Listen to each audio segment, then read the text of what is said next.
Welcome friend, युक्ति IAS के इस ऑनलाइन प्लेटफॉर्म पर मैं अमर अरविंद आप लोगों का तहे दिल से स्वागत करता हूं।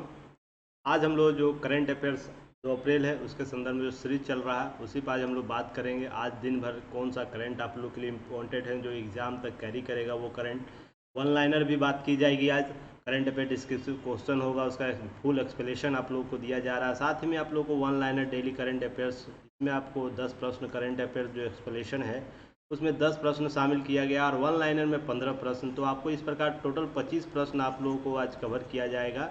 आज के दिन भर हुए करंट अफेयर्स को ध्यान में रखते हुए जो एग्ज़ाम तक कैरी कर जाए तो उन सभी को ध्यान में रखते हुए साथ में आप लोग लाइक शेयर सब्सक्राइब करते रहिए।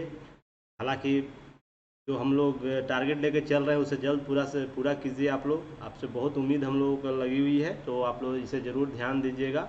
और लाइक शेयर, जो भी नए चैनल पर जुड़ रहे हैं सबसे पहले आप लोग सब्सक्राइब कीजिए चैनल को और बेल आइकन को दबाना ना भूलें ताकि सारे नोटिफिकेशन आप तक जल्द से जल्द पहुंचे। और जो युक्ति आईएएस का प्लेटफॉर्म है उससे जुड़ने के लिए आप लोगों को बहुत से माध्यम है, उस पर हम नेक्स्ट स्लाइड में बात करेंगे।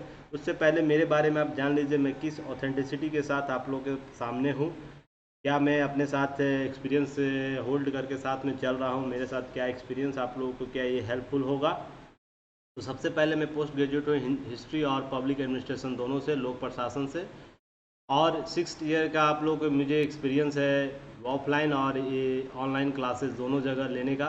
साथ में 3 टाइम आप लोगों को मैंने इंटरव्यू फेस किया है, तो ये स्पेशल आप लोगों के लिए मैं पीटी प्लस मेंस आप लोगों को स्पेशल एक्सपीरियंस के तौर पर मैं आप लोगों को मार्गदर्शन कर सकता हूं। साथ ही साथ पब्लिक एडमिनिस्ट्रेशन, जब पब्लिक ऑप्शनल पेपर जब लिया जाएगा और जब आप लोग पीटी दे लीजिएगा, मीन्स जब देने आइएगा उस समय जो भी स्टूडेंट होंगे मेरे द्वारा क्लास जो होगी पब्लिक एडमिनिस्ट्रेशन की ली जाएगी। और जीएस पेपर में जिसमें आपको modern history, polity, IR, international relationship और करंट अफेयर्स का जो क्वेश्चन एनालिसिस होता है उस पर मेरे द्वारा ही चर्चा किया जाएगा। चलिए, इसके साथ मेरे मेरे मैं क्या और भी होल्ड करता हूं जिसमें आप लोग को यूपीएससी प्लस पीसीएस का ओरिजिनल क्वेश्चन क्रिएट करने का 10,000 क्वेश्चन क्रिएट का एक्सपीरियंस है जो इस साल किसी न किसी बुक के माध्यम से आप लोगों को प्राप्त होगा। तो ये स्पेशल एक्सपीरियंस होल्ड कर रहा हूँ, तो इसी आधार पर मैं आप लोगों को जो करंट अफेयर्स जो सिलेक्शन कर रही है हमारी टीम और मेरे द्वारा जो गाइडेंस दिया जा रहा है वो आप लोगों को एग्ज़ाम तक वो प्रश्न कैरी करेगा, इसके बिलीव आप लोग रखिए। और आप लोग वेट एंड वॉच करके सब्र के साथ अंत तक वीडियो को देखिए। बहुत से प्रश्न आप लोगों को डाइट है, इसके मेन टॉपिक, सब टॉपिक एटमोसफेयर से आप लोगों को वो प्रश्न देखने को मिल सकता है। तो इन सब चीज़ों को ध्यान में रख के आगे बढ़ते हैं। देखिए, इस प्लेटफॉर्म पर जुड़ने का बहुत सा माध्यम, जिसमें आप लोग गूगल प्ले स्टोर से आप लोग ऐप डाउनलोड कर सकते हैं, लोगो ऐसे देखने को मिलेगा। तो आप नॉर्मल आप लोग को कुछ इंट्रो वहाँ देना है, इन्फॉर्मेशन देना है, आप लोग हमसे जुड़ जाइएगा या विजिट कीजिए www.yuktiais.in पर। तो आप जुड़ते ही हमें आप लोग को वहाँ पर यूक्तिया इस प्लेटफॉर्म पर आप लोग को टेस्ट अवेलेबल होगा हिंदी और इंग्लिश मीडियम में, जिसमें यूपीएससी और state PCS PT plus mains दोनों को कराए जा रहे हैं। और ऑल गवर्नमेंट कम्पिटिटिव एग्जाम, कोई भी आप अभ्यर्थी हो, किसी भी स्ट्रीम के, किसी भी सेक्टर में आप टेस्ट दे रहे हो, एग्ज़ाम दे रहे हो, वो स्टेट गवर्नमेंट की हो या सेंट्रल गवर्नमेंट का एग्ज़ाम आप कंडक्ट करते हैं, तो आप इस प्लेटफॉर्म पर आप टेस्ट दे सकते हैं और दोनों माध्यम के स्टूडेंट यहाँ दे सकते हैं। ऑल गवर्नमेंट कम्पिटिटिव एग्जाम का जो फ़ी है केवल 399 में आप लोगों को 2000 टेस्ट अवेलेबल कराया गया है। तो देखिए कितना आप लोगों को फ़ी कम रखा गया है। साथ में एसएससी, बैंकिंग, रेलवे अगर लेते हैं तो सबके लिए 199 में आपको 500 टेस्ट अवेलेबल है। आपको इसके लिए भी आपको 199 में 500 टेस्ट अवेलेबल है और रेलवे बूस्टर के लिए भी आप लोगों के लिए 199 में 500 टेस्ट अवेलेबल है। इसी प्रकार सभी टेस्ट आप लोग अवेलेबल है, तो आप विजिट करके देखिए। और हमारा टैगलाइन है, अभी नहीं तो कभी नहीं, अपना मोबाइल अपनी कोच अपना कोचिंग। तो अपने मोबाइल को जस्ट अभी कोचिंग बनाइए अपना। साथ में यूपीएससी का भी टेस्ट सीरीज चल रहा है, ये सब चीज़ें जानकारी देनी होती है तो जल्दी फटाफट मैं दे देता हूँ। अकाउंट टेस्ट हो दिया जाएगा, जिसमें आप लोगों को 1500 फी रखा गया है, जिसकी वैलिडिटी 1 ईयर होगा और हिंदी इंग्लिश दोनों एस्पेरेंट के लिए। तो ये दोनों स्टूडेंट शामिल हो सकते हैं इसमें। आप जो भी क्यूरी दिए गए नंबर से कांटेक्ट कर सकते हैं। यूपी पीसीएस का भी सीरीज चल रहा है, तो ये स्टूडेंट आप जो भी हैं इसमें आप 21 टेस्ट अवेलेबल है। आप लोगों को फ़ी रखा गया 299 फ़ी रखा गया है और ये दोनों एस्पेरेंट के लिए, हिंदी इंग्लिश दोनों एस्पेरेंट के स्टूडेंट के लिए, तो आप शामिल हो सकते हैं। 67 बीपीएससी का भी सीरीज चल रहा है, 1 महीना बच गया है शेष। तो आप लोग जो भी अभी जो स्टूडेंट नहीं लिए हैं, अगर सिलेक्शन चाहते हैं और एग्जाम ओरिएंट प्रश्न को देखना चाहते हैं तो टेस्ट जरूर लीजिए, परचेज कीजिए। आपको 21 टेस्ट अवेलेबल होगा, जिसमें आपको 199 में आप लोगों को टेस्ट अवेलेबल कराया गया है, दोनों हिंदी और इंग्लिश दोनों स्टूडेंट के लिए। तो आप लोग जरूर शामिल हो सकते हैं, दिए गए नंबर से कांटेक्ट कर सकते हैं। ये देखिए सबसे इम्पोर्टेंट सीरीज चल रहा है लूसेंट सीरीज के नाम से। आप जो भी एग्ज़ाम दे रहे हैं जिसमें जीके या जीएस का पार्ट पूछा जाता है, लूसेंट आपके लिए बहुत ही उपयोगी हो जाता है, क्योंकि इससे बाहर प्रश्न जीएस में नहीं होता, क्योंकि सारगर्भित रूप से टॉपिक को कवर किया गया है। इसी को ध्यान में रखते हुए हिंदी इंग्लिश दोनों मीडियम के स्टूडेंट के लिए 600 से अधिक प्रश्नों का संग्रह किया गया है, जिसका मात्र फी रखा गया 199। तो अभी तक जो भी स्टूडेंट नहीं लिए हैं तो जरूर लीजिए। और यह हिंदी इंग्लिश दोनों मीडियम में, इसमें आप लोग को टेस्ट अवेलेबल होगा ऐप पर, वेबसाइट दोनों जगह, साथ में पीडीएफ दिया जाएगा। और सीरीज चल रहा है जिसमें आपको हिस्ट्री का कवर हो चुका है, ज्योग्राफी वर्ल्ड ज्योग्राफी कवर हो चुका है, इंडियन ज्योग्राफी का नेक्स्ट कल से स्टार्ट हो जाएगा। तो आप लोग जो भी स्टूडेंट हैं आप लोग ले सकते हैं, परचेज कर सकते हैं। चलिए आज का प्रश्न हम लोग देखते हैं। करंट अफेयर्स जो 10 क्वेश्चन शामिल किया गया, जो क्वेश्चन होगा सब्जेक्टिव टाइप का एक्सप्लेनेशन, इसका विस्तृत एक्सप्लेनेशन किया गया है। तो मैं इसी विश्वास के साथ इसे एक्सप्लेनेशन कर रहा हूँ कि यह जो क्वेश्चन आएगा, आने जो भी एग्ज़ाम आने वाला है उससे संबंधित आपको एग्ज़ाम में वो कैरी करे, एग्ज़ाम हॉल तक कैरी कर जाए, इसी विश्वास के साथ इन सब प्रश्नों को शामिल किया गया है। तो चलिए हम लोग देखते हैं पहला प्रश्न क्या है। पहला प्रश्न बहुत ही महत्वपूर्ण प्रश्न है, ध्यान रखिएगा, बच्चों से संबंधित प्रश्न है बीमारी से। विश्व ऑटिज्म दिवस जो वर्ल्ड ऑटिज्म डे निम्नलिखित में से किस दिवस को मनाया जाता है या किस दिन को मनाया जाता है? तो यह 1 अप्रैल, 2 अप्रैल, 3 अप्रैल, 4 अप्रैल। तो दिए गए ऑप्शन से कौन सा सही होगा? तो यह सही होगा 2 अप्रैल। आप लोग ऑप्शन देखिए, फटाफट इसका आंसर देने का प्रयास कीजिए, एक्टिव मोड में रह के काम करने सीखिए, ताकि आप लोग बहुत ही बेहतर तरीके से एग्ज़ाम तक उन सब चीज़ों को कैरी कीजिए जो हम जिस बिलीव के साथ आप लोग के सामने आए हैं। तो ये सब चीज़ें आप लोग को ध्यान में रखने की ज़रूरत है कि क्यों मैं इस तरह की बातें बोलता हूं। अगर आप एग्ज़ाम हॉल में जब आप बैठिएगा, एग्ज़ाम किसी भी, आप बीपीएससी दे रहे हैं, यूपीएससी दे रहे हो या पीसीएस किसी प्रकार का दे रहे हैं या वनडे कोई भी एग्ज़ाम दे रहे हैं, जब आप लोगों को ये क्वेश्चन मिलेगा तो उस समय समझ में आएगा मैं क्यों एक्टिव मोड में दे रहा हूँ। जैसे ही क्वेश्चन देखिए फटाक से आंसर दीजिए, जितना जल्दी आप देखिए।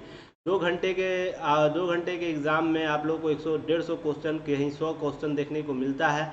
तो इस प्रकार से प्रश्न आप लोग को सॉल्व करना है।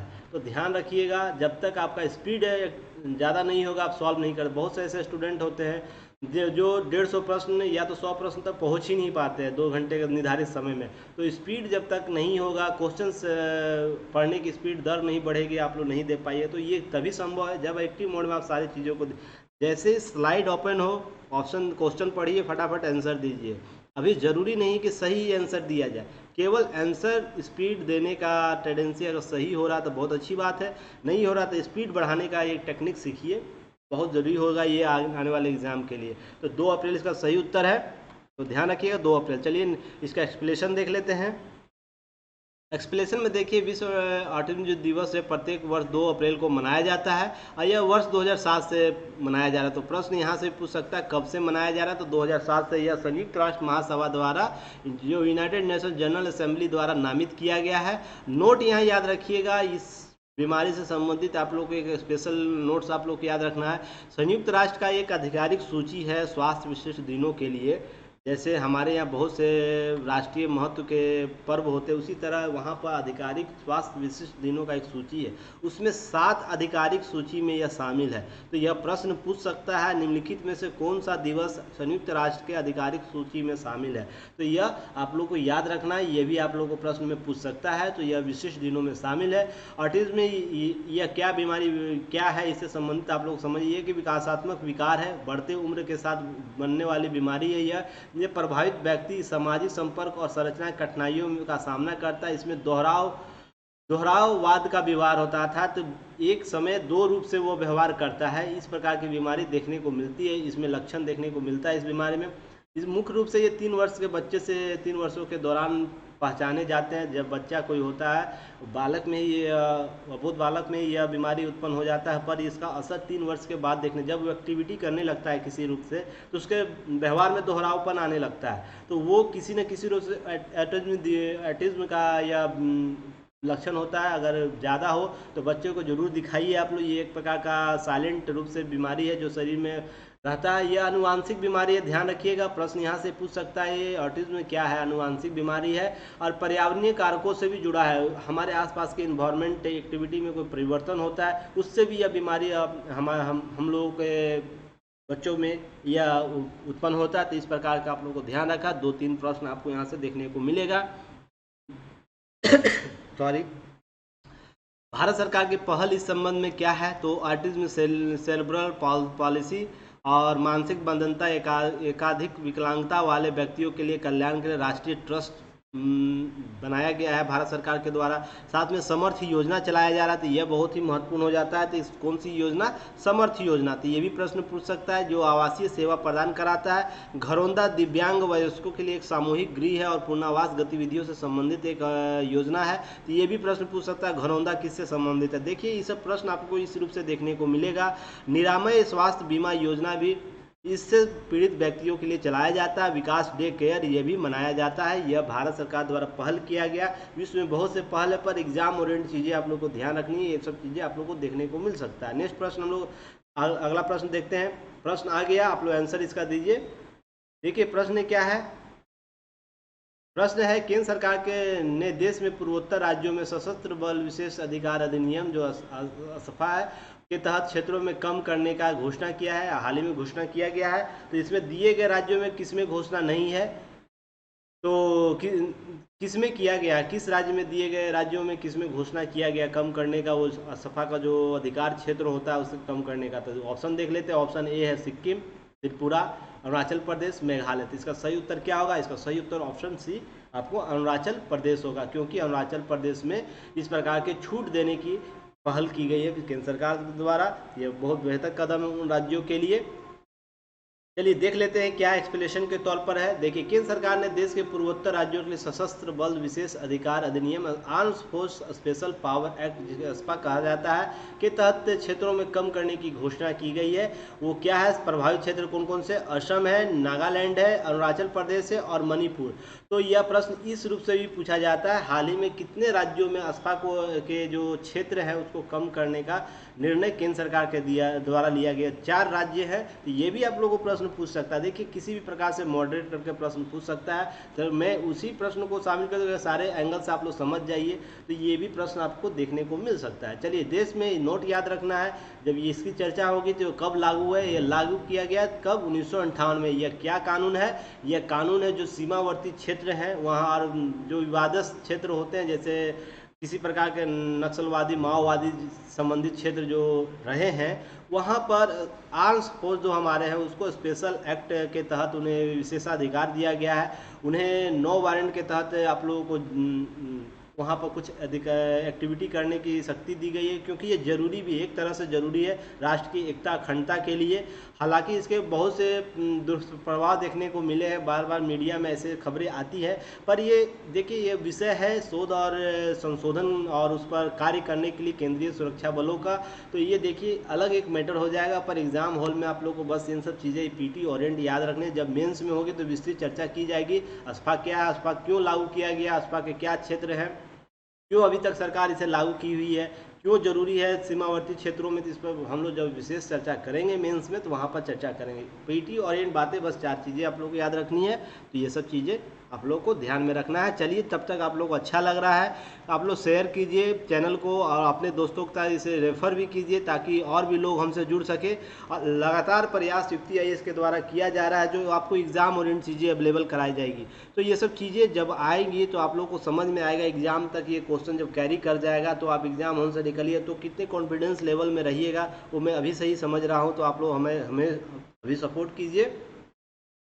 चलिए नेक्स्ट प्रश्न देखते हैं, आंसर दीजिए फटाफट। आप लोग कमेंट बॉक्स में आंसर दीजिए।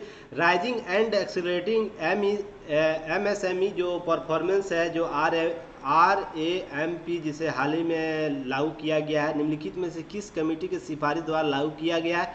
तो जो कल के करंट अफेयर में भी यह टॉपिक शामिल था। तो देखिए बहुत ही महत्वपूर्ण ये योजना है केंद्र सरकार की, इसलिए बार बार देखने को मिल रहा है। तो कल जो शेष रह गया था आज उसको शामिल कर लिया गया है। तो देखिए ये कौन सी कमेटी के? KV Kamat committee, UK Sinha committee, प्रधानमंत्री आर्थिक सलाहकार परिषद के द्वारा यह किसकी सिफारिश पर लागू किया गया है? या ऑप्शन डी उपयुक्त सभी। तो इसका सही उत्तर क्या होगा आप लोग बताइए। सही उत्तर आप लोग ABCD में क्या होगा? तो इसका सही उत्तर आपको ऑप्शन डी होगा, क्योंकि तीनों ने सलाह दी थी कि इसे लागू करने के लिए, rising and accelerating MSME performance जो योजना उसे। चलिए एक्सप्लेनेशन हम लोग देख लेते हैं क्या है। एक्सप्लेनेशन के तौर पर शामिल किया गया जो केंद्रीय मंत्रिमंडल ने rising and accelerating MSME performance जो है कार्यक्रम को मंजूरी दे दी है, जो विश्व बैंक द्वारा भी समर्थित है। मैं लास्ट कल के वीडियो में ही आपको इसके संबंध में विस्तृत चर्चा किया था, जहां 808 बिलियन आप लोगों को या आप लोग को मिलियन 808 मिलियन का या डॉलर का आप लोग को ऋण उपलब्ध कराया है सरकार। ये सहयोग योजना है जिसमें 500 का ऋण देगा आपको विश्व बैंक और शेष आपको केंद्र सरकार देगी। तो इस पर चर्चा की गई थी।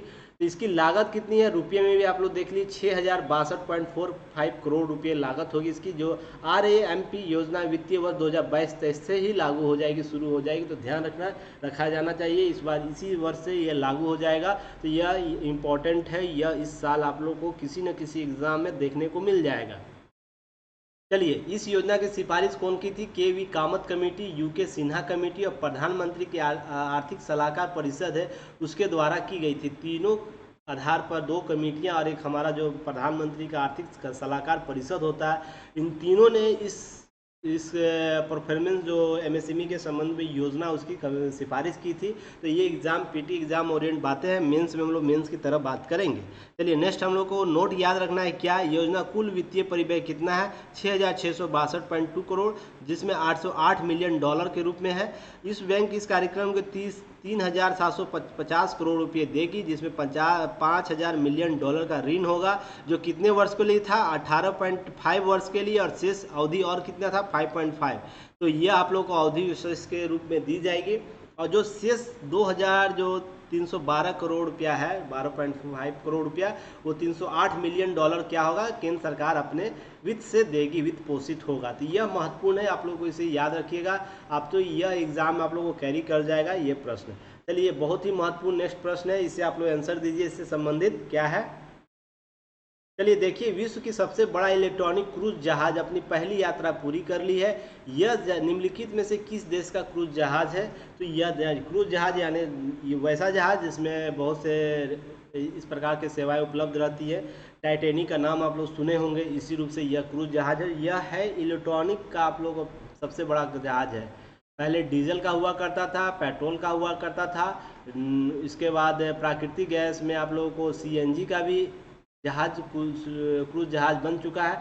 पर इलेक्ट्रॉनिक का यह पहला सबसे बड़ा क्रूज जहाज था, जो आप लोगों को यह कौन है, किस देश का? USA का है, यूनाइटेड किंगडम का है, नीदरलैंड का या चीन का? तो इसका सही उत्तर क्या होगा? इसका सही उत्तर आपको ऑप्शन D हो जाएगा। सही उत्तर चीन का यह जहाज है। अभी हम लोग बात करेंगे इस पर एक्सप्लेनेशन के तौर पर। चैनल को शेयर भी किया कीजिए, बहुत अच्छा लगेगा, हमें भी काम करने में मोटिवेशन मिलते रहता है। सबसे बड़ा इलेक्ट्रॉनिक क्रूज जहाज क्या है? अपनी पहली यात्रा के लिए यांगसी नदी, आप लोगों को मैंने हाल ही में आप लोगों को लूसेंट बूस्टर में पढ़ाया था। यांगसी नदी का उद्गम स्थल कहाँ है, या किस सागर में जाके मिल जाती है? कितनी लंबी नदी, विश्व की कितनी बड़ी नदी, कौन सी सबसे बड़ी लंबी नदी है? एशिया की कौन सा स्थान, एशिया में कौन सा स्थान रखता है? इस पर सारे चर्चा किया। देखिए, यही सब करेंट और यही सब सब्जेक्टिव होता है, तो आप लोग इन सब चीज़ों को समझते हैं। जो भी स्टूडेंट समझ रहा है उसे एक्टिव मोड में पढ़ते रहिए, आपका प्रश्न नहीं छूटने वाला है। चीन के यात्रा करने के बाद यह चीन के हुबेई प्रांत के चियांग में बंदरगाह में वापस आ गया है। तो ये सब बंदरगाह का याद रखिएगा, ये सब प्रश्न देखने को मिल सकता है, क्योंकि विश्व का सबसे बड़ा इलेक्ट्रॉनिक क्रूज जहाज है। इसे जितने भी कोऑर्डिनेट चीज़ें होगी सबसे पूछ सकता है रिलेटेड चीज़ों से। मुख्य बातें याद रखनी है। इसे क्रूज जहाज का लगभग 7500 किलोवाट आवर का विशाल आकार की समुद्री बैटरी द्वारा संचालित होता है। 2 अप्रैल 2022 से आज से यह वाणिज्यिक परिचालन के लिए रेडी हो गया है। जब ये पूरा कर लिया, इसका जो पायलट परियोजना के रूप में इसे शुरू किया गया था, सारे पार्ट्स को इसको चेक करने के लिए इसके जो फंक्शन वो सही कर रहे हैं या नहीं कर रहे हैं। तो यह आज इससे यह वाणिज्यिक शुरू हो गया है। जहाज का नाम यांगसी रिवर 3 गॉर्जेस 1 रखा गया है। यह 100% इलेक्ट्रॉनिक क्रूज शिप है, जिसे चीन में विकसित और निर्मित किया गया है। यह पूर्ण स्वदेशी चीनी स्वदेशी क्रूज जहाज है। तो इसे ध्यान में रखिएगा आप लोग, यह भी प्रश्न देखने को मिल सकता है। तो इन सब चीज़ों को छोड़ना नहीं है। एक सेकेंड, बात नहीं है। चलिए हम लोग अगला बात करते हैं। अगला प्रश्न क्या है, आप लोग बने रहिए। चलिए 5वां नंबर प्रश्न क्या है, इसको आंसर दीजिए आप लोग कमेंट बॉक्स में। सर्वाधिक विदेशी मुद्रा भंडार वाले देशों की सूची में भारत इसमें कौन सा स्थान पर है? तीसरा, चौथा, पांचवा, छठा। तो ऑप्शन क्या होगा? ए बी सी डी कौन सा होगा? तो सही उत्तर उसका चौथा होगा। चौथवा स्थान पर आया है भारत। देखिए एक्सप्लेनेशन देख लेते हैं हम लोग क्या है। चलिए एक्सप्लेनेशन क्या है। एक्सप्लेनेशन के तौर पर है, वर्ष मार्च 2022 में हुए सप्ताह के अंतिम, अच्छा 25 मार्च को यह डाटा रिलीज हुआ था, पर मार्च के अंतिम सप्ताह था, जो अंतिम सप्ताह जो है, इस दौरान भारत के विदेशी मुद्रा भंडार क्या है? 203 मिलियन, याद रखिएगा 203 बिलियन डॉलर की कमी के साथ 617.648 अरब डॉलर पर पहुंच गया है। तो यह आंकड़ा याद रखना, कितने की कमी हुई? 2.03 बिलियन डॉलर। नोट आप लोग इसके साथ याद रखना, विश्व की सर्वाधिक विदेशी मुद्रा भंडार वाले देशों की सूची में भारत चौथे स्थान पर, जबकि इसी सूची में चीन प्रथम स्थान पर। तो प्रथम कौन है, द्वितीय कौन है, तीसरा कौन है, चौथा कौन है? आप लोगों को पहले भी आप लोग स्लाइड अपडेट किया गया कम्युनिटी वाले चैनल में, तो आप लोग जाकर वहाँ देख लीजिए, क्योंकि हर चीज़ अगर ये सब जगह बताया जाने लगा, सभी एक दूसरे कोऑर्डिनेट है, तभी तो आप लोग विजिट कीजिएगा। तो ये सब चीज़ों को ध्यान रखिए। युक्ति इस रूप से भी काम करती है कि आप लोग को एक्टिव रखना है, आप लोग को सर्च करना है कौन सा चीज़ कहाँ मिलेगा, क्योंकि सभी सारे चीज़ अवेलेबल कराए गए हैं। आप लोग जो भी करंट एग्जाम ओरिएंट होता है, युक्ति ऐसे आप लोग को अपडेट कर देता है। 22 मार्च 2022 विदेशी मुद्रा भंडार, जिसमें विदेशी मुद्रा संपत्ति जो है ऐप, ये जो फॉरेन जो करेंसी रिजर्व है वो कितना है? 550.45 बिलियन है। गोल्ड रिजर्व कितना है? 43.241 बिलियन डॉलर है। आईएमएफ के साथ आईडीआर कितना, एसडीआर कितना हम लोग का है? ये भी आप लोग को प्रश्न पूछता है। डॉलर कितना है? 18.821 billion dollar, 18.82 billion dollar IMF में एसडीआर के रूप में रिजर्व है। साथ में आईएमएफ के साथ रिजर्व की स्थिति कितनी है? 4.132 बिलियन डॉलर। तो इस प्रकार से आप लोग को 617.648 आप लोग को अरब डॉलर आप लोग को हम लोग का जो विदेशी भंडार है, इस रूप से हम लोग को देखने को मिल रहा है। तो प्रश्न यहाँ से ऐसे ही हो सकते हैं, इस रूप से भी देखा जा सकता है। तो इन सब चीज़ों को कवर कर लेना। नेक्स्ट हम लोग बात करेंगे, यह बहुत ही महत्वपूर्ण है, बच्चों से संबंधित है आज का यह डे। तो 2-3 डे आज है महत्वपूर्ण, तो इसे देख लीजिएगा। अंतर्राष्ट्रीय बाल पुस्तक दिवस, देखिए निम्नलिखित में से किस दिन मनाया गया, किस वर्ष से मनाया गया? आज ही इसका है, तो इससे कब मनाया गया? 2 अप्रैल से आज के दिवस कब से यह मनाया जा रहा है? यह प्रश्न ऑप्शन में है। Option A 1954, 58, 64, 67। इसका सही उत्तर क्या होगा? इसका सही उत्तर ऑप्शन आपको डी हो जाएगा। 1967 से यह मनाया जा रहा है। World international children's books day. ध्यान रखिए, बच्चों को आदत डलाइए बुक पढ़ने के लिए, न कि डिजिटल मोड पर चीज़ों को देखने के लिए। यूट्यूब, फेसबुक और जो इंस्टाग्राम, बहुत सी चीज़ है जो सोशल मीडिया है, बच्चों को खासकर वहाँ जो जन्म से जो कॉन्शियस बच्चे होते हैं, जो 3 से लेके 8-10 तक उम्र के होते हैं, उनको मोबाइल की आदतें मत डलाइए, उसको बुक पुस्तक की आदत डलाइए। जिन बच्चों को ये पुस्तक की आदत पड़ेगी, वो बच्चा उतना ही आगे चलकर उभर कर सामने आएगा। उसके जो चीज़ें हैं, इन सब चीज़ों को समझिए कि बाल पुस्तक दिवस की मान्यता क्या है, किस रूप से मनाया जाता है, इन सब चीज़ों को समझने की ज़रूरत है। ऐसे ही इंटरनेशनल इस रूप से नहीं मना रहा है, कुछ विशेष कारण रहा होगा। इससे संबंधित बहुत से आप लोगों को डाटा देखने को मिलता है जो ठीक नहीं है। International board on books for young people, याद रखिएगा, इस संस्था का नाम के द्वारा 1967 से प्रतिवर्ष 2 अप्रैल को अंतर्राष्ट्रीय बुक पुस्तक दिवस मनाया जाता है, आयोजन कराया जाता है।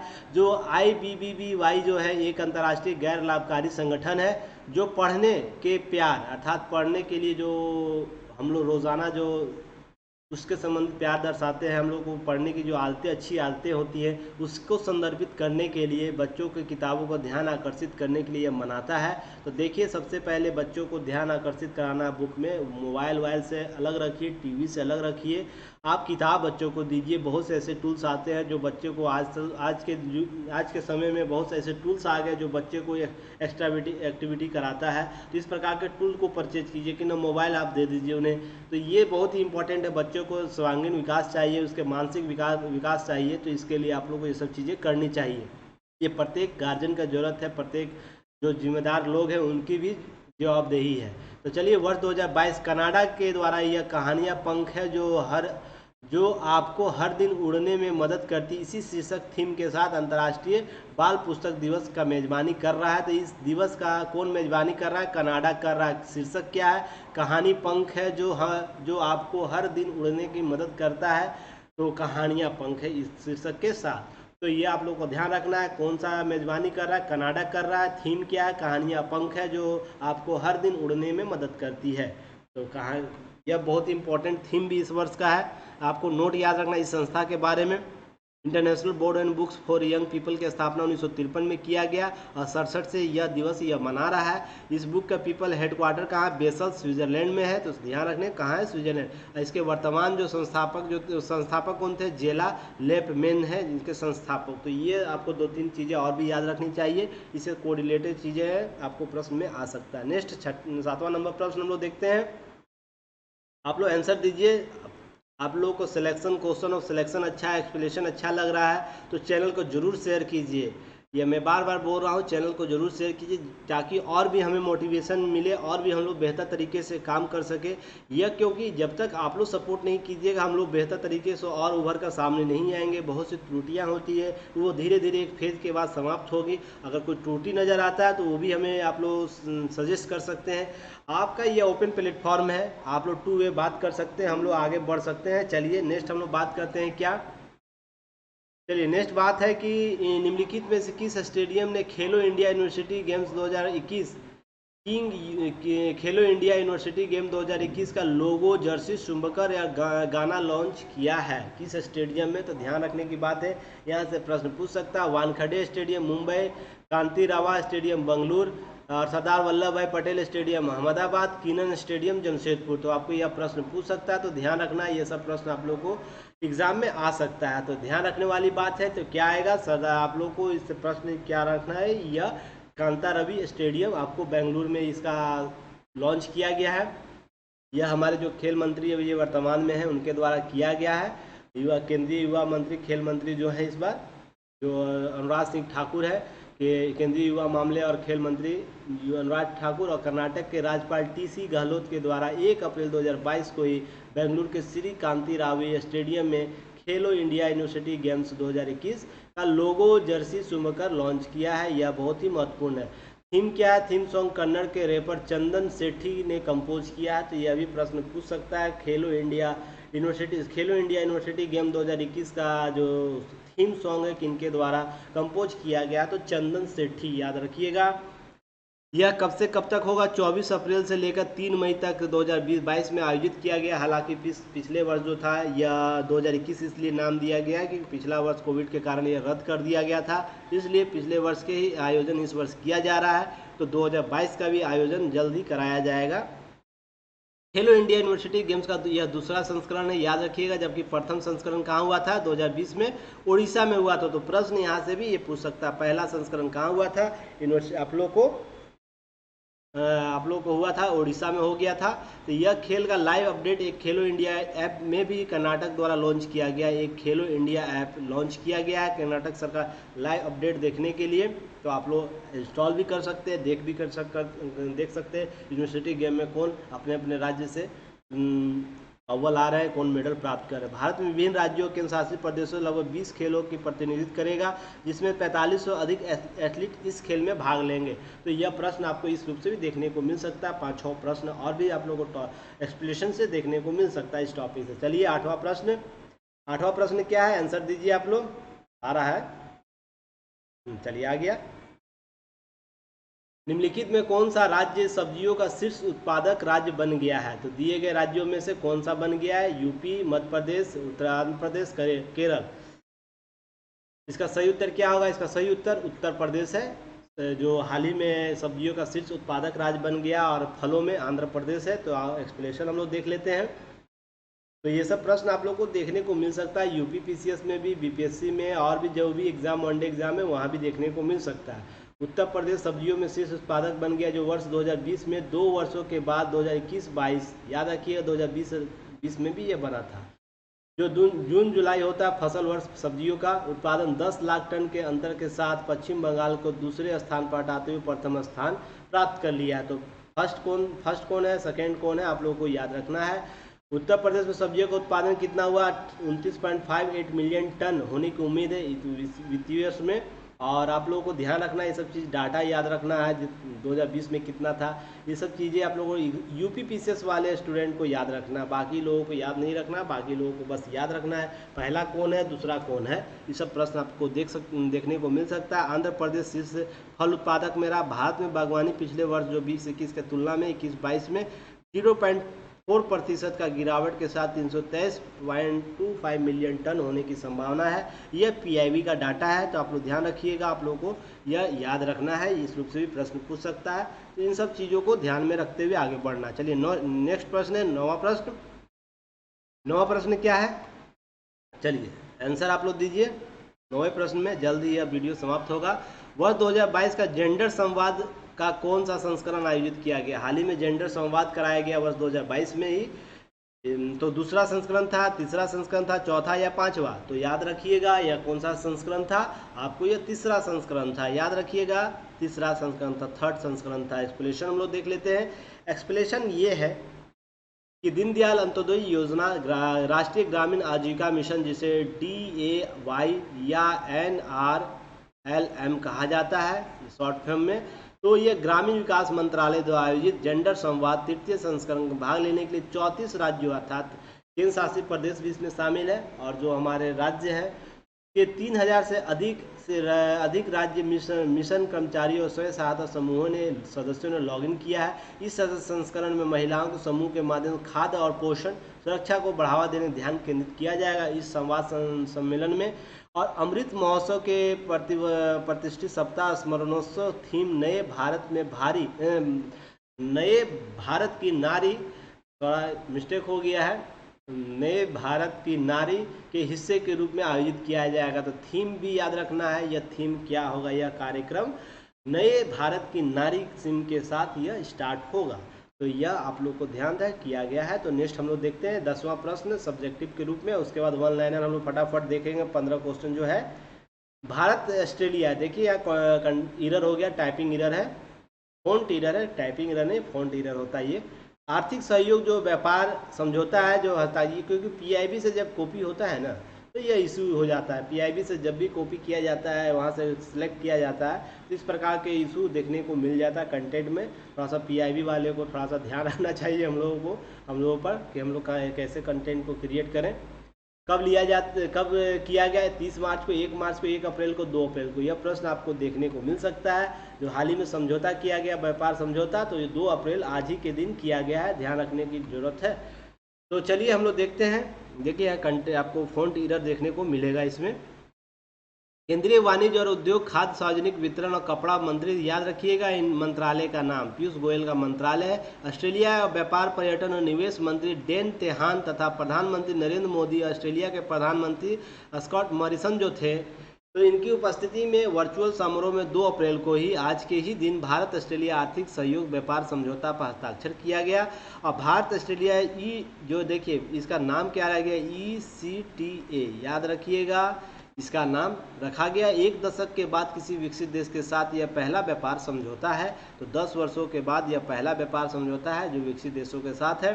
इसमें द्विपक्षीय आर्थिक वाणिज्यिक संबंध स्थापित एक व्यापक श्रृंखला किया जाएगा। और इसमें कितने 8 विषयक सहायक, देखिए 8 विषयक अनुबंध पत्र साइड लेटर भी समझौते के हिस्से में हस्ताक्षर किए गए हैं। तो ये इस प्रकार के प्रश्न देखने को मिल सकता है। इन सब प्रश्नों को छोड़ना नहीं है, आगे बढ़ते रहना। नेक्स्ट हम लोग बात कर देख सकेंगे।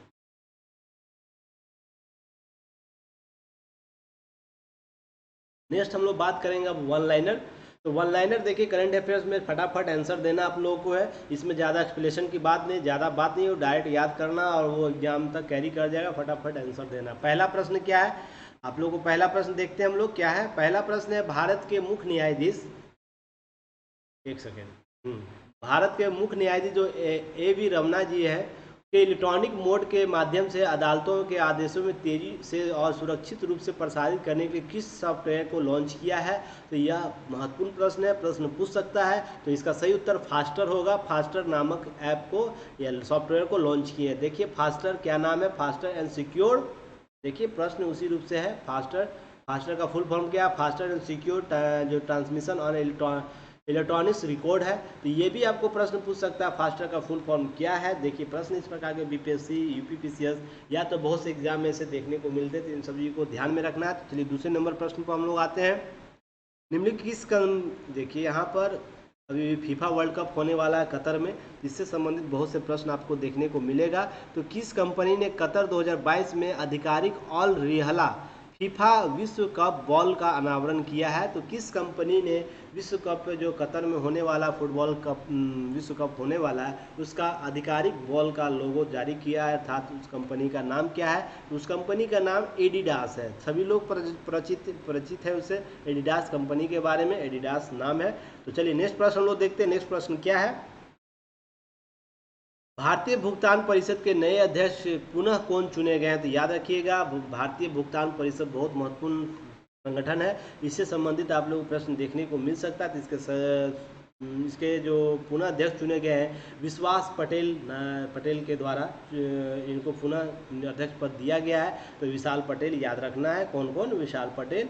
और 2 नंबर के प्रश्न में एडिडास याद रखना है। तो चलिए नेक्स्ट हम लोग बात करते हैं। नेक्स्ट प्रश्न क्या है? यह बहुत ही महत्वपूर्ण है, इसे याद रखिएगा। यह प्रश्न, इस प्रकार के प्रश्न आपको एग्जाम में देखने को मिलता है। किस बैंक ने ग्राहक ऑन बोर्डिंग और डिजिटाइज करने के लिए क्विक आईडी के साथ भागीदारी की है? निम्नलिखित में से कौन सा बैंक? तो यह है सेंट्रल बैंक ऑफ इंडिया, जिसे सीबीआई भी बोला, central bank of India CBI भी बोला जाता, तो वो सीबीआई मत समझ लीजिएगा, central bank of India. Next प्रश्न है, यह भी आप लोग को ध्यान रखना है, यह भी प्रश्न देखने को मिल सकता है। वाल्ट BAULT वाल्ट डिजिटल ग्राहक जुड़ा और पुरस्कार कार्यक्रम किसने लॉन्च किया है? तो यह भी आप लोगों को ध्यान रखना है किस बैंक के द्वारा किया गया है। और HDFC जब भी करता है कोई, तो उससे प्रश्न आपको कवर करना है, क्योंकि यहाँ से प्रश्न पिछले बार बीपीएससी में देखने को मिला था। तो ये सब प्रश्न देखने को मिल सकता है। HDFC एर्गो के द्वारा यह किया गया है, तो आप लोग को याद रखना है, यह सब प्रश्न देखने को मिलेगा। नेक्स्ट प्रश्न है, निम्नलिखित में से किस कंपनी ने स्टार्टअप को सपोर्ट करने के लिए भारत में फाउंडर्स हब प्लेटफॉर्म लॉन्च किया है? तो भारत में स्टार्टअप को बढ़ावा देने के लिए, सपोर्ट करने के लिए फाउंडर्स हब प्लेटफॉर्म लॉन्च किया है। तो यह अमेजन इंडिया के द्वारा किया गया है। तो यह प्रश्न आपको, माइक्रोसॉफ्ट के द्वारा होगा यह प्रश्न। अमेजन कहीं और कुछ काम कर रहा है, अभी होता है मिसगाइड। देखिए मुझे भी कितना याद रहेगा चीज़ें, मैं भी तो एक आप लोग तरह कार्य कर रहा हूँ, ह्यूमन एरर हो ही जाता है। यह माइक्रोसॉफ्ट के द्वारा किया जा रहा है, तो याद रखिएगा माइक्रोसॉफ्ट। चलिए प्रश्न हम लोग देख लेते हैं। 7वां प्रश्न आप लोगों को क्या है? देखिए ये सब एरर जब मुझसे हो जाए, जब क्वेश्चन में ही बना रहा हो, उससे गाइड कर रहा हूँ, तो जब मुझसे एरर हो तो आप लोग से एरर हो जाएगा। तो ध्यान रखना, इन सब चीज़ों को छोड़ना नहीं है, अपनी गलती को स्वीकार करना, आगे बढ़ना। किस भारतीय नदी में 9वीं शताब्दी का भगवान विष्णु के 3 सिरों वाला मूर्ति प्राप्त हुआ है? हाल ही में प्राप्त हुआ है। तो याद रखिए प्रश्न आप लोग को देखने को मिल सकेगा। जब भी विरासत से चीज़ें मिलती है देखने को, वो प्रश्न आपको एग्जाम में देखने को आ जाता है, वो एग्जाम तक कैरी कर जाता है, एग्जाम हॉल तक। तो आप लोग फटाफट इसका बताइए आंसर। इसका आंसर होगा झेलम नदी, याद रखिएगा झेलम नदी, इसका आंसर झेलम नदी। 8वां नंबर प्रश्न देखते हैं क्या है? किस राज्य सरकार ने स्पोर्ट डिजिटल एक्सपीरियंस सेंटर शुरू करने के लिए सैमसंग के साथ समझौता किया है? निम्नलिखित में से किस राज्य सरकार ने स्पोर्ट डिजिटल एक्सपीरियंस सेंटर की स्थापना करने के लिए सैमसंग नामक कंपनी के साथ समझौता किया? यह प्रश्न देखने को मिल सकता है। तो इसका सही उत्तर होगा मणिपुर। मणिपुर ने ऐसा काम किया है। तो हम लोग देख लेते हैं एक्सप्लेनेशन में क्या है, आंसर में क्या है, मणिपुर। इसका एक्सप्लेनेशन आप लोग ज़्यादा याद करने की जरूरत नहीं, जब होगा अपडेट जो इनफ है, 10 प्रश्न किया गया है, वही आज के करंट बहुत है। किस केंद्रीय मंत्री द्वारा न्याय विभाग को नई वेबसाइट को लॉन्च किया है? केंद्रीय मंत्री के द्वारा, याद रखिएगा, न्याय विभाग का नया वेबसाइट आज लॉन्च हुआ है। तो वो प्रश्न आपको पूछ सकता है एग्जाम हो तक। तो किरण रिजिजू के द्वारा किया गया है। तो याद रखिएगा किरण रिजिजू आप लोगों को प्रश्न पूछ सकता है। नेक्स्ट है 10वां नंबर प्रश्न क्या है? देखिए 10वां नंबर प्रश्न है कि किस कंपनी ने भारत में स्टार्टअप के लिए संभव इंटरप्रेन्योरशिप चैलेंज 2022 की घोषणा की है? देखिए वहाँ पर कुछ और था, यहाँ पर कुछ और ही है। तो यह आप लोग को याद रखना है, किस कंपनी ने स्टार्टअप के लिए संभव इंटरप्रेन्योरशिप चैलेंज 2022 की घोषणा की है? तो यह अमेजन इंडिया के द्वारा किया गया है। तो यह आप लोग को महत्वपूर्ण इस प्रकार के प्रश्न देखने को मिल सकता है। 11वां नंबर प्रश्न क्या है? आप लोग को अच्छा लग रहा होगा यह सेगमेंट करंट अफेयर्स का, तो जरूर लाइक और शेयर जरूर कीजिए। अपने दोस्तों को रेफ़र कीजिए हमारा यूट्यूब चैनल और हमारे ऐप को, ताकि और भी लोग हमसे जुड़ सके, देख सके। सारे चीज़ आप लोग अवेलेबल है यहाँ पर, तो इससे कोई बताने की ज़रूरत नहीं है। इसका PDF आप लोगों को ऐप पर, वेबसाइट पर ज़रूर मिल जाएगा, तो आप लोग विजिट कर लीजिएगा। वहाँ पर करंट अफेयर के सेगमेंट पे यह अपलोड रहता है, तो आप लोग जाके देख सकते हैं बाद में। तो चलिए, यह किस पेमेंट कंपनी के द्वारा 5 लैब्स के साथ मिलकर टैप टू पे पेमेंट सिस्टम लॉन्च किया है। तो इस प्रकार के पेमेंट सिस्टम जब भी आता है तो ये प्रकार प्रश्न आप लोगों को देखने को मिलता है, टैप टू पे पेमेंट सिस्टम। तो यह किसके द्वारा किया गया है, तो यह आप लोगों को ध्यान रखना है किस पेमेंट कंपनी के द्वारा, तो यह गूगल पे के द्वारा किया गया। तो याद रखिएगा, गूगल पे याद रखना है, गूगल पे। चलिए, गूगल पे याद रखना है। चलिए, 12वां नंबर प्रश्न है, निम्नलिखित में से बहुत ही महत्वपूर्ण प्रश्न है, देखने को मिल सकता है एग्जाम में। किस राज्य में प्रधानमंत्री आवास योजना ग्रामीण के लाभार्थियों के लिए 5.21 लाख घरों का उद्घाटन किया गया? यह आंकड़ा हर बार वो राज्य जारी करता है, यह मध्य प्रदेश है। मध्य प्रदेश ऐसा बार बार आंकड़ा जारी करता है, तो आप लोग याद रखना है, मध्य प्रदेश इसका उत्तर है। चलिए, 13 नंबर प्रश्न क्या है? किस राज्य और केंद्र शासित प्रदेश ने माई गवर्नमेंट नागरिक सहभागिता मंच लॉन्च किया है? तो ये भी प्रश्न देखने को मिल सकता है, माई गवर्नमेंट नागरिक सहभागिता मंच। तो ये जम्मू कश्मीर में केंद्र शासित प्रदेश में लॉन्च किया गया है। वहाँ के जो राज्यपाल है मनोज सिन्हा, उनके द्वारा लॉन्च किया गया है। तो ये आप लोग को प्रश्न देखने को मिल सकता है। 14वां नंबर प्रश्न देखिए, बहुत महत्वपूर्ण प्रश्न है, इसे भी आप लोग याद रखिएगा, एग्जाम तक कैरी कर सकता है। राष्ट्रीय जल पुरस्कार 2022 सर्वश्रेष्ठ राज्य की श्रेणी में प्रथम पुरस्कार किसे दिया गया है? तो याद आप लोग रखना है, यह प्रश्न आप लोगों को देखने को मिल सकता है। तो इसका सही उत्तर उत्तर प्रदेश। उत्तर प्रदेश नहीं देखा तो क्या देखा, तो उत्तर प्रदेश जरूर है, आप लोग को याद रखिएगा। 15वां प्रश्न आज के करंट का महत्वपूर्ण प्रश्न है। आज 9 वर्ष मनाया जा रहा है हिंदू पर्व दिवस के रूप में, आज 9 वर्ष मनाया जा रहा है। तो गुड़ी पड़वा त्यौहार किस राज्य में मनाया जाता है? याद रखिएगा। इससे संबंधित कम्युनिटी में जाइएगा, इंडिया में जितने भी 9 वर्ष मनाए जाते हैं उसमें क्या क्या नाम है, सारे का कम्युनिटी चैनल में आप लोगों को यूट्यूब के कम्युनिटी में दिया हुआ, अपलोड कर दिया गया है। तो आप लोग जरूर जाकर विजिट करके देखिए किस राज्य में क्या नाम से 9 वर्ष मनाया जाता है। एग्जाम में पूछ सकता है, यूपी में किस नाम से, गुजरात में किस नाम से, नॉर्थ ईस्ट में किस किस नाम से, मध्य प्रदेश में या केरला कर्नाटक क्या क्या नाम से आता है। तो आप लोग जरूर जाके कम्युनिटी कहाँ मिलेगा? यूट्यूब चैनल पर जाइए, यूट्यूब में प्लेलिस्ट होगा, प्लेलिस्ट के बाद कम्युनिटी होगा, कम्युनिटी के बाद चैनल होगा। इस कम्युनिटी में जाइएगा, वहाँ डेली अपडेट होता है इस प्रकार के पिक्चर स्लाइड, इस प्रकार के आप लोग के नॉलेज जो करंट अफेयर्स के रूप में होता है। तो आप लोग जरूर जाके विजिट करके देख सकते हैं। ये आप लोग महाराष्ट्र गोवा में मनाया जाता है। तो आज का इतना ही करंट था। मुझे उम्मीद है कि आज का जो भी महत्वपूर्ण करंट है वो महत्वपूर्ण 15-25 जो प्रश्न है, 25 में से आप लोगों को एग्जाम हॉल में देखने को मिलेगा। तो इन सब प्रश्नों पर ध्यान बड़ा कंटिन्यू लगाए रखिए। तो अगर सेगमेंट ये अच्छा लग रहा है तो लाइक शेयर सब्सक्राइब जरूर कीजिए, हम बेल आइकन भी साथ में दबाइए, और हमारे चैनल को जितना हो सके रेफ़र कीजिए अपने फ्रेंड सर्किल में। तो अच्छी चीज़ों को फॉर्मेट करने की ज़रूरत होती है। तो देखिए, exam orient to the point बात करने के लिए युक्ति आप लोगों के सामने एक प्लेटफॉर्म लेकर आया है। तो आप लोग चीज़ों को सामने प्रमोट कीजिए ताकि हम लोग आगे और भी बढ़े। थैंक्स फॉर वाचिंग वीडियो देखने के लिए। तब तक के लिए, नेक्स्ट वीडियो तक के लिए मैं अमरविंद आप लोग से विदा लेता हूं, और जल्द ही हम लोग नए वीडियो के साथ आपके सामने होंगे। धन्यवाद, जय हिंद।